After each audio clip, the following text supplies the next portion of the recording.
Shalom and welcome back to Flipping Pages, Stirring Sauces. If it is your first time here, welcome. Please do not forget to like, share, subscribe, and comment. I didn't make any notes tonight because I'm going to be speaking from the heart. I just recently got back from the funeral of a friend and ex-coworker of mine, and in a sad but happy kind of way, as a result of attending this funeral, I got answers to questions that plagued me many years ago. And tonight it's about friendship and the coworker, her friend whose funeral I attended today. We lived very close to each other, so sometimes I would give him a lift to work, or I would give him a lift home from work. Sometimes there were 4 of us in the car, sometimes there were 3 of us in the car. And the young man that I said so long to today, we could make that half-hour drive and not say a word to each other during the drive. And it's not because we were mad at each other or anything like that. He was just not a talker. And you know, somebody might be uncomfortable in the presence of someone who is sitting in a car with you for half hour and doesn't say a word except expressing gratitude when he exits the vehicle, and that was okay. And today I learned that he was just not a big talker, and really and truly, he oftentimes he would just sit back and listen to the conversation, and you know, if he needed to add something, he would add something, and then he would go right back to being quiet. And but that's just how he was. And you know, we called him Teddy because he was like a teddy bear. But the real story that I want to talk about, it's a story about the pain of friendship. And one of those other people who was sometimes in the car with us is a friend of mine, and she was the type of friend that if you call her and you told her you needed her help, she wouldn't ask what for. She would just say, "I'm on my way." And even if she didn't have transportation or money for a cab, she would find a way to get to you, to help you. That's just how she is. And she was a problem solver. And as a result of her big, kind heart, people often took advantage of that and it bothered me. And people would call her on Sundays and put in their order for dinner, and she would actually cook the food and deliver it to these people free of charge. And they made a habit out of it. And I would often say to her, you know, these people are using you. You know. But anyway, it got to the point where, like, we worked together, so we saw each other on a daily basis. And sometimes, though, on her days off, you know, she would call me up, and she would say to me, oh, I called so-and-so and that person wasn't home, and I called so-and-so and that person wasn't home, and I called so-and-so and that person, I didn't get an answer, and I would call. I would be the last person that she called. And I didn't like it, because I just felt that she was calling me because there was nobody else to talk to. And a lot of times when she was on the phone with me and one of them called, she would say, you know, I have to go, so-and-so is calling. Other times she would put me on hold and not come back. And after a while, I would just hang up. And, you know, I did speak to her about the fact that she put me on hold and didn't come back. And, you know, she said, oh, you know, I just figured you would hang up. And I remember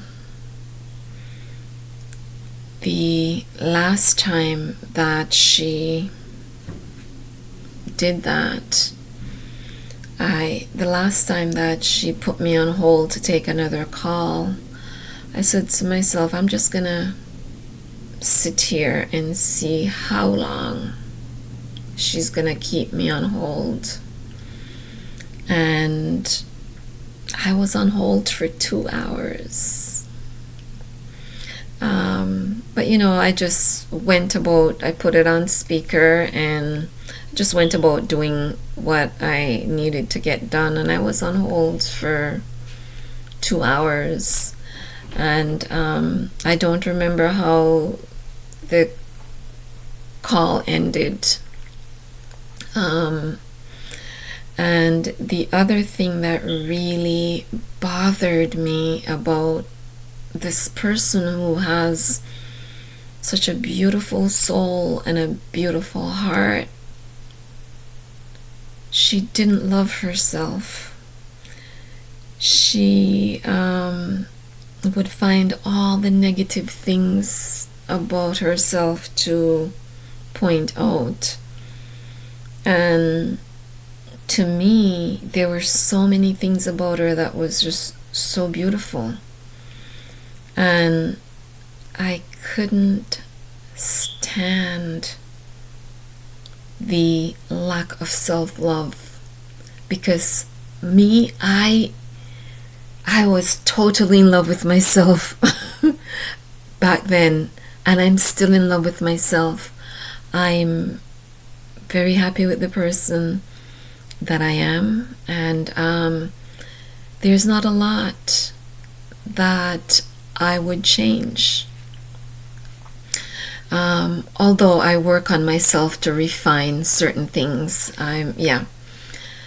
but I agonized about how to tell her about self-love without hurting her and without hating the fact that I am hurting somebody because I'm telling them they don't love themselves. And I held no malice against her. I had no negative energy in my heart towards her. And I remember one time I was on a flight to Jamaica, and this friend who we had in common was on the same flight. I was further up to the front of the plane, and she was a little back towards the middle of the plane. And I heard somebody calling me, and I thought, I know that voice. And when she called me again, and she was waving at me, and I went back to the back of the plane, back to where she was, and the first thing she asked me is, what did you and so have? Why did you stop talking to so and so? And I explained to her about the self-hate and the fact that I found it very painful to just watch her talk negatively about herself, and it hurt me too that these people who were using her, she would put me on hold and forget about me to go talk to them. And the last time she did that, I decided, you know what, I'm not taking any more phone calls from her. And I stopped taking her phone calls. And I'm like that. When people hurt me, I will, instead of having an argument, I will walk away, especially when you have already broached the subject and it continues. And after about 2 years, she called me one day and she said, what did I do to you? She left me that message, and I thought about it, and I decided I wasn't going to respond because I didn't want the confrontation. I didn't want an argument, and I didn't want to hurt her feelings. But so anyway, I saw her at the funeral, and I did give her a hug, and she gave me a hug back. And the funny thing is, I almost blasted her in the parking lot because the parking lot was full, and there was this vehicle, and she was signaling to me to what I thought was to squeeze between her and this other car that was parked, and there was no way that my car was going to fit through that little spot. So I am there, saying, I can't fit through there. So anyway, she finally moved over to the side, and I drove back out of the parking lot and parked on the street. But and then as I parked on the street and I got out of my car and I was walking back towards the church, she drove up, and I think she waved, but I'm not sure, but I just smiled and went into the church, took a seat at the back, and then she came in, and I looked at her and I smiled, and because I thought she would already be in the church, and she smiled and I smiled, and she said, I was calling you. But I didn't realize she was calling me. I thought, and I didn't know it was her. She was wearing a really nice felt hat, and all I could see was a hat. So I thought it was a man in the vehicle because of the hat, because I didn't really see the person. But anyway, there were a lot of people there because, like I said, I used to work with this person, and so there were a lot of my ex-coworkers there. And if you can say a funeral is beautiful, it was a beautiful funeral. And So she went over to talk to some of the people from work. They were sitting on the other side of the church. And then after the funeral, before we went to this cemetery, I went over and greeted these people, and oh my goodness, it was amazing. People I haven't seen in over a decade. And everybody was hugging and saying how nice it was to see each other. And so the ahab, the atmosphere was fantastic, and it felt so genuine and so but it didn't make sense for us to take a bunch of cars to the cemetery, because the cemetery was really close by. And so I grabbed a ride with her and to the cemetery, and we had a chance to talk. And we talked about old times, and then after the internment, we went back to the church for the reception. And during the reception, we sat at the same table and we had a chance to talk. And she started talking to me about something very personal.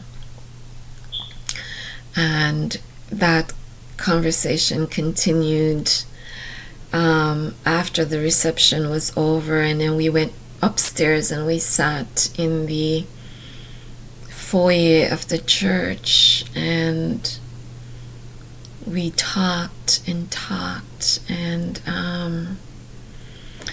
as she was talking, I was just listening, and it became very clear to me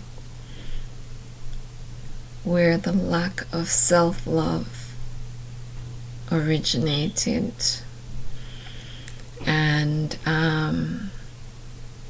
I wish I had known how deep that situation was, because it explained, it answered the questions for me, that as to why she would say these negative things about herself. And I understand now why she would speak the way she spoke about herself. And it's a very deep-rooted situation, and I don't know if my other friend that I bumped into on the plane had said something to her, but I think in her broaching that subject and speaking to me the way she did, I don't know if the other friend we have in common had said something to her, and that's why she wanted to explain, she wanted to talk to me about what she spoke to me about. But I now understand. And after we left the church in the parking lot, she gave me a hug, and she said to me, "You've always been a good friend. You're always a good friend." And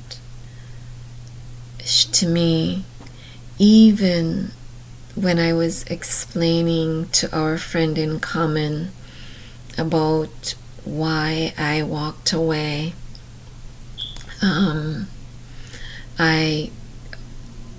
I'd mentioned that she has such a good heart and that she's such a good person.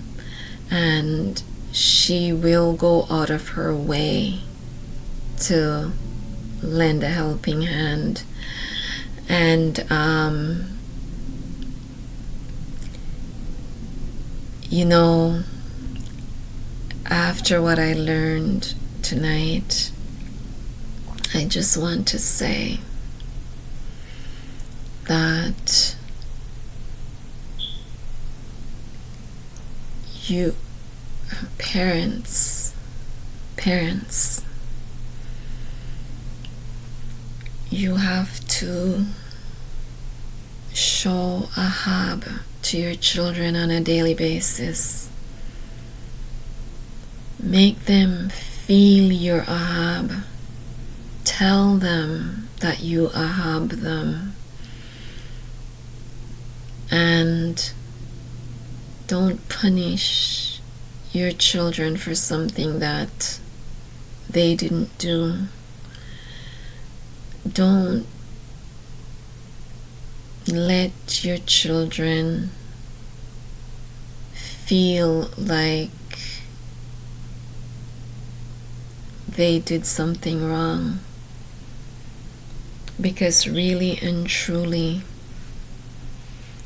children come about because of our need for the flesh.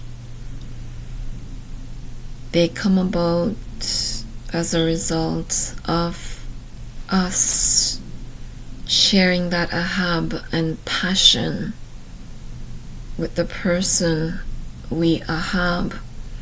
And as a result, some children are born into situations where they are ahabbed and they feel that security, and others are not so fortunate. But what I've learned from this experience is that people crave what they don't have. People crave the things that are missing from their lives and the things they want. And when we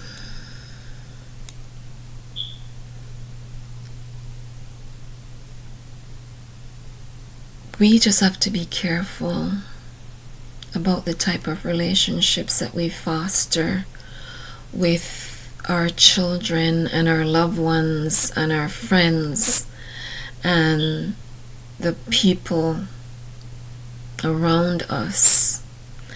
And sometimes we have to find a way to tell the people that we ahab and care about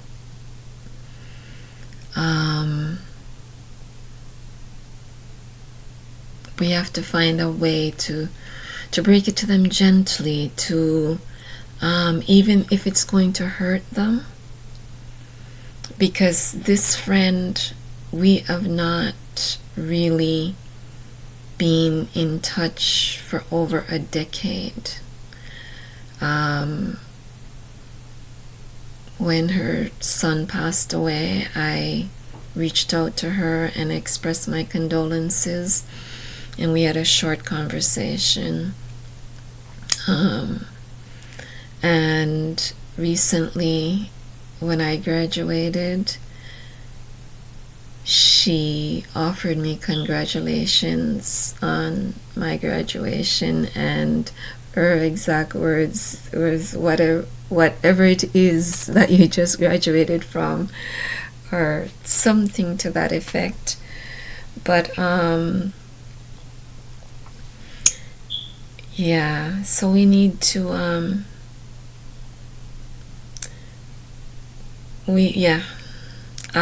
like I said, I couldn't find a way to address the lack of self-love without hurting her. And I guess by walking away, I probably hurt her, probably even more than had I addressed it. But the ups and downs of friendship, the pain of friendship, and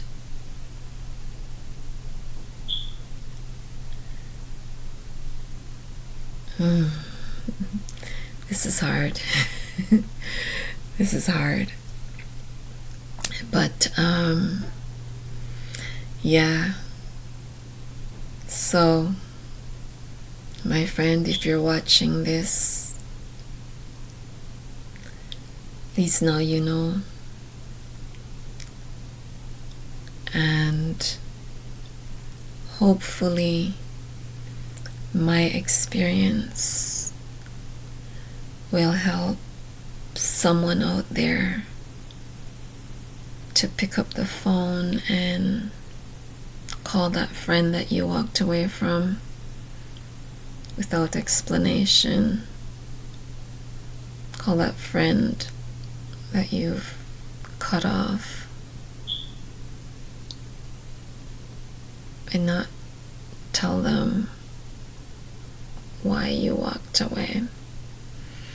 I think that dialogue is key. And so today I said so long to a friend, and as a result of saying so long to a friend, I can now extend a hand to a friend and say, welcome back, my friend. I have missed those laughs, and I've missed the stories we shared, and you should have choked. Only you will know what that means. So until our next conversation, please do not forget to like, share, subscribe, and comment. I give you my peace. I give you my ahab. Shalom.